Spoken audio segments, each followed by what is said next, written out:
بسم الله الرحمن الرحيم، والحمد لله رب العالمين، ولا إله إلا الله، والصلاة والسلام على رسول الله عليه أفضل الصلاة والسلام.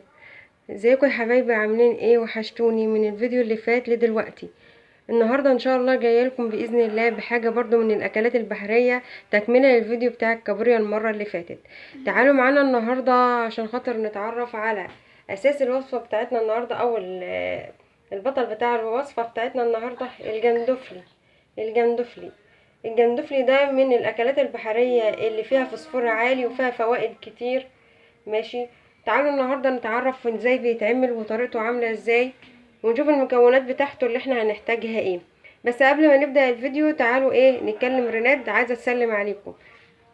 ازيكم عاملين ايه؟ وحشتوني. النهارده هنعمل جندفلي طريقة حلوة قوي قوي وهتعجبكم. لو عجبتكم جربوه. يلا. ودي من التوابل، ودي التوابل اهي. ماما وريهم التوابل اهي. بصل وفلفل وطماطم ودي كزبرة وكزبرة لا، انت قولوا لهم حاجة. قولوا لهم الاول التوابل ديت اللي فيها الثوم، توم وورق لورا وورق لورا والكركم، كركم وكاري مع بعض، وكاري وفلفل اسود، والكمون اللي هو البني اللي هناك ده. تعالوا بقى نعرف الخضار.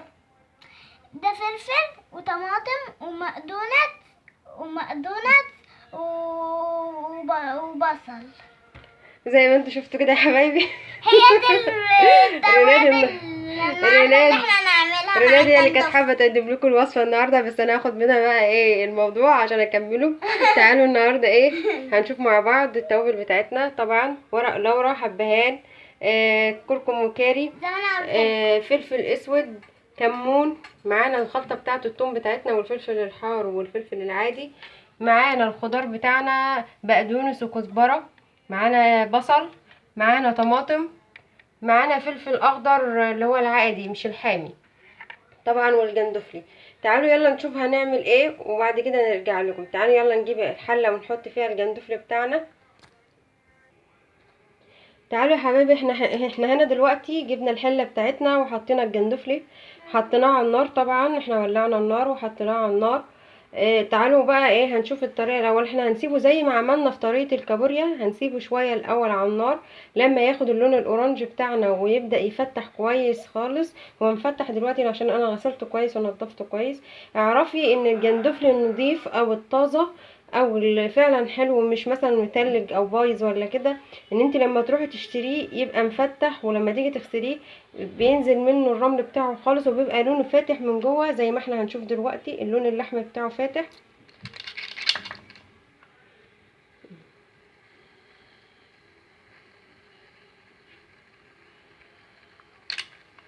زي ما انتوا شفتي كده. تعالوا بقى هنغطيه ونسيبه شويه من 5 دقايق كده. طبعا في الفتره دي طبعا زي ما انتم شايفين بدأ يطلع منه البخار، احنا مولعين عليه النار. طول الوقت ال5 دقايق دولت هنقلبه. طبعا مش هنقلب بمعلقه. بصوا يا جماعه، الاكلات البحريه اللي ما ينفعش تقلبيها بمعلقه خالص. انت بس بتقلبيها انت بتهزي عليها الحله كده، بتهزي بيها الحله لحد ما تندمج مع بعضها كده، بترجي الحله بيها. الاكلات البحريه اللي ما ينفعش تقلبيها الجمبري والجندفلي والكابوريا، لما تبقي مثلا مش حاطه فيهم شوربه ما ينفعش تقلبيهم بمعلقه عشان خاطر ما تتهراش منك وما يبص منك. تعالوا يلا نغطي عليه ونرجع له كمان 5 دقايق بعد ما نكون سيبناه على النار شويه. يلا بينا.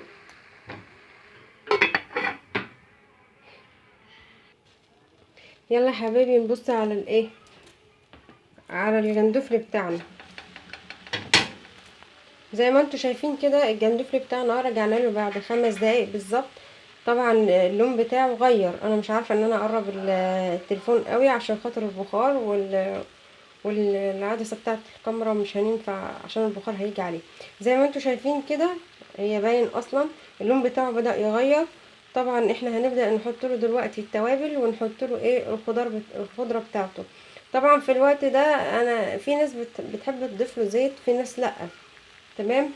انا مش هحط له حاجه عشان خاطر ما يزنكش معانا او طعمه يغير معانا، انا احبه يبقى طبيعي كده.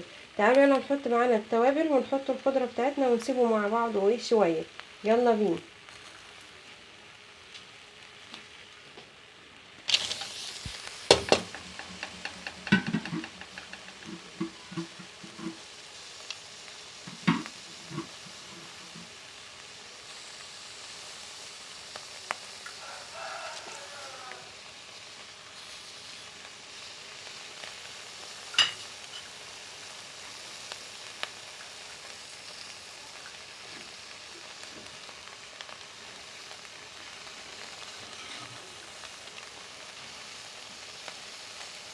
زي ما انتوا شايفين كده يا حبايبي،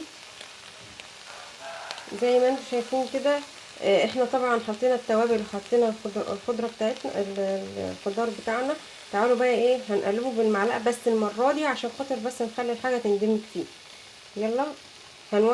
هنوزع طبعا الثوم بتاعنا عشان خاطر ايه الثوم يبقى واخد في كل حته.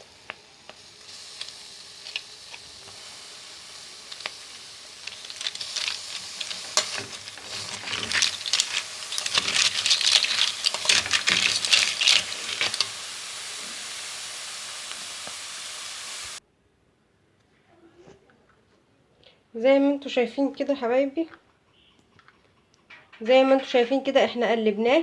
طبعا كل الحاجات اتمزجت فيه، الخضار والبصل والطماطم اتمزجوا كويس زي ما انتوا شايفين، والكزبرة والبقدونس. طبعا احنا هدينا النار عليه وهنسيبه بقى مع نفسه لمدة 10 دقايق ونرجع ايه نقلبه تاني. بس هنقلبه زي ما احنا قلنا ايه هنرج بيه الحلة كده عشان خاطر ايه كتر التقليب بالمعلقة بيهريه وبيطلع منه الحشو بتاعه منه.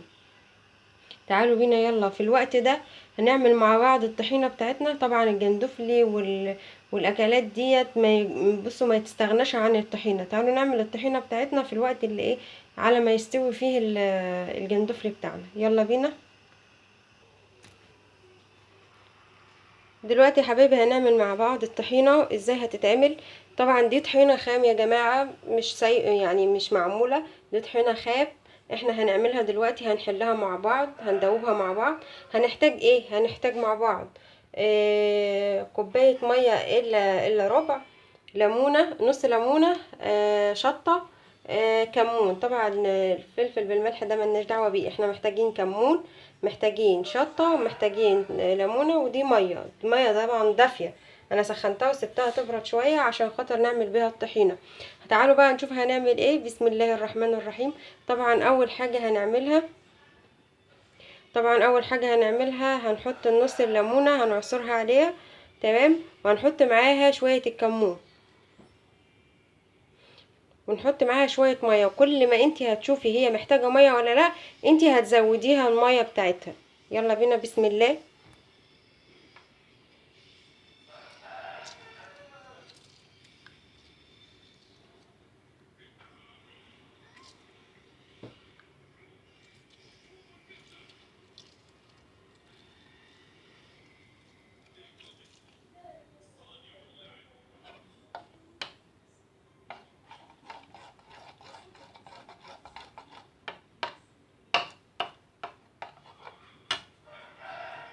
تعالوا نحط بقى الكمون.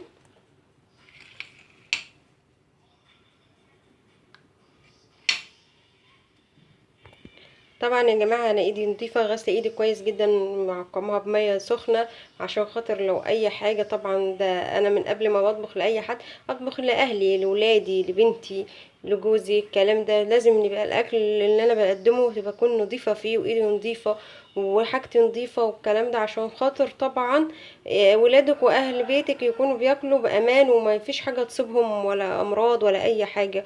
ربنا يعافينا ويعافيكم يا رب من اي شر ومن اي مرض، ويجعلكم كلكم كويسين يا رب، ومصر كلها تبقى كويسه.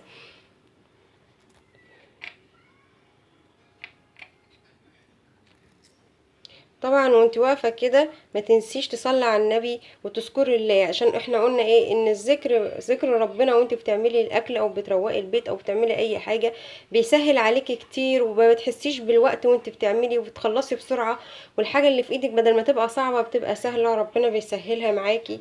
فسبحان الله. والله يا جماعة ذكر ربنا ده حاجة نعمة من عند ربنا.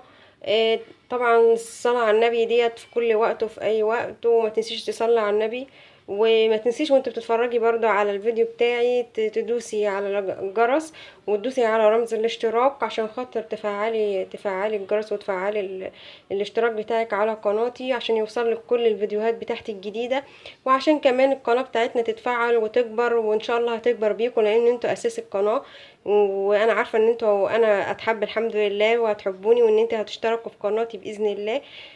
ويا رب انا اختكم وانتوا اخواتي وانتوا عيلتي التانية بإذن الله، فربنا يا رب يجعل خيرنا، يجعل بينا خير يا رب، ويجعل بينا مودة. تعالوا بينا يلا نرجع للطحينة بتاعتنا. احنا حطينا كده الكمون، تعالوا بقى نقلبها في بعض، وبعد كده نحط ايه المية. الشطة هنحطها اخر حاجة بعد ما ايه ما ندوب الطحينة.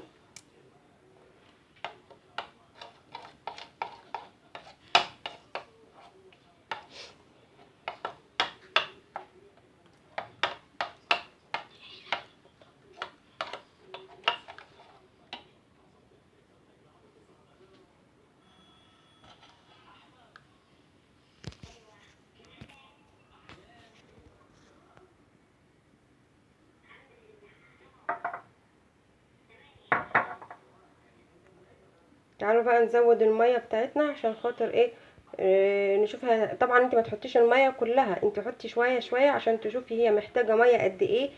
طبعا هي ما تبقاش لا سايبة قوي، ما تبقاش زي المية كده، وما تبقاش تقيلة، خليها في رينج الوسط.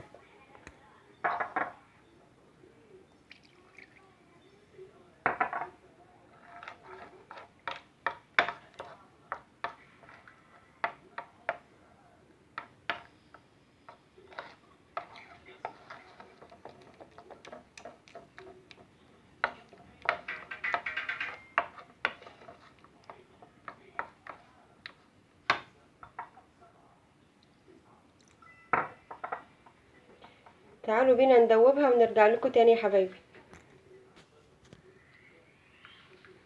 زي ما انتم شايفين كده يا حبايبي، رجعنا لكم تاني. احنا دوبناها، طبعا هي خدت كوبايه الميه بحالها، احنا كنا مالين كوبايه الميه، هي خدت كوبايه الميه دي، كوبايه ميه صغيره، مش من الكبيره اللي هي المج دي، من اللي هي الصغيرين.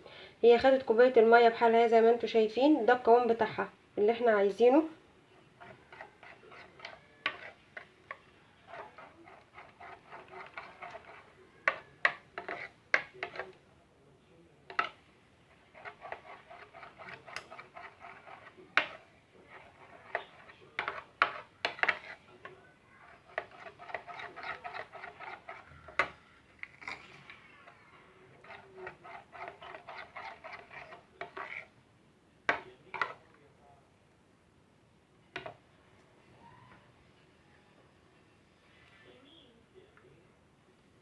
زي ما انتم شايفين كده يا حبايبي،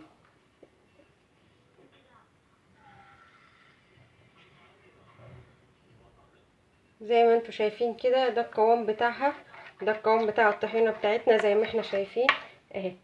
ما تعملهاش اخف من كده، وما تبقاش تقيله، هي كده القوام بتاعها المناسب. طبعا هتبقى طعمها حلو الكلام ده، وتبقى القوام بتاعها مش خفيف تحس ان انتي بتاكلي ميه كده، انتي حاسه انت بتاكلي طحينه. ده قوام الطحينه الصح. تعالي بقى نحط عليها شويه شطه. طبعا يا جماعه هو لازم شطه بصراحه، ولازم تطعمها حاجه بسيطه، انتي بتحطي حاجه بسيطه عشان خاطر اولادك، لو في اطفال بياكلوا منها بلاش تكتري، هي حاجه بسيطه، سنه شطه بسيطه. تعالوا نقلبها بقى، هتديكي برضو لون حلو، تديكي لون حلو على الطحينة في نفس الوقت اهي. زي ما انتوا شايفين ما شاء الله عليها الطحينة بتاعتنا ديت اهيت، ما شاء الله عليها يا جماعة، جميلة قوي. تعالوا يلا نشوف بقى، احنا كده خلصنا الطحينة بتاعتنا.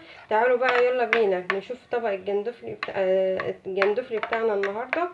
يلا بينا، احنا كده خلصناها الحمد لله اهي. وقت التقديم ان شاء الله هنشوف مع بعض. زي ما احنا شايفين يا حبايبي الجندفلي بتاعنا اهوت، زي ما انتم شايفين. طبعا هو لسه عايز سوا، انا سايباه على نار متوسطه. طبعا هو في الوقت ده انا هحط له شويه ميه عشان خاطر ايه البخار بتاع الميه معاه هيساعده ان هو يستوي اكتر. تعالوا نحط شويه ميه برضو يعني بمقدار كوبايه مياه، كوبايه صغيره، مقدار كوبايه صغيره.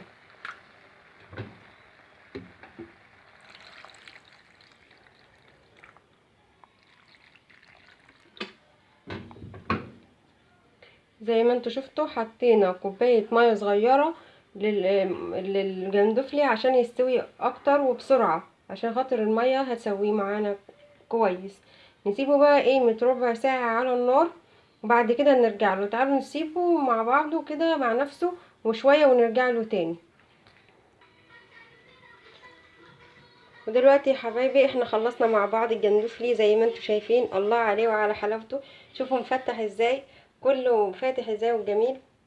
شوفوا شكله، شوفوا والله يا جماعه لو تشموا الريحه ولا طعمه حاجه تهبل، حاجه جميله قوي. ومعانا الطحينه بتاعتنا اللي احنا محضرينها النهارده زي ما انتوا شايفين. تعالوا بقى نشوف النهارده كان معانا ايه. كان معانا جندفلي، طريقه عمل الجندفلي. احنا طبعا احتاجنا طماطم وبصل وفلفل اخضر، مش حامي، فلفل عادي. احتاجنا النهارده البهارات بتاعتنا: حبهان وورق لورا، فلفل اسود، كمون، كاري وكركم. احتاجنا توم مهروس بالفلفل والكلام ده، الخلطه اللي انا بعملها على طول. وكان النهارده الوصفه بتاعتنا. يا رب تكون عجبتكم النهارده، ويا رب تجربوها، وكل اللي يجربها يا حبايبي يقول لي هي عامله ايه. تمام. ويا ريت ما تنسونوش في الدعاء، ده اول حاجه. ادعوا لي وربنا يوفقني يا رب ويصلح حالنا وحالكم يا رب. ويا رب ما تنسوش ان انتوا تشتركوا في القناه وتفعلوا الجرس. اعملوا سبسكرايب وفعلوا الجرس يا حبايبي، واشتركوا في القناه عشان يوصل لكم كل الفيديوهات بتاعتي الجديده، وعشان القناه تكبر ان شاء الله. وهي طبعا هتكبر بيكم انتم، الفضل ربنا ثم ليكم بإذن الله، في ان القناة دي تكبر وتتفعل بإذن الله وتوصل لكل الناس في كل الأماكن. وما تنسونوش يا حبايبي النهاردة كان معانا طريقة عمل الجندفلي الاسكندراني. وبألف هنا وعافية على قلبكم وقلبنا يا رب. وإن شاء الله أشوفكم على خير بإذن الله. ويا رب تكونوا كلكم كويسين، وما يكونش في حد أبدا عنده مشاكل ولا حد تعبان. واشوفكم على خير بإذن الله، واسيبكم في رعاية الله للفيديو الجاي بإذن الله. مع ألف سلام، مع السلامة يا حبايبي.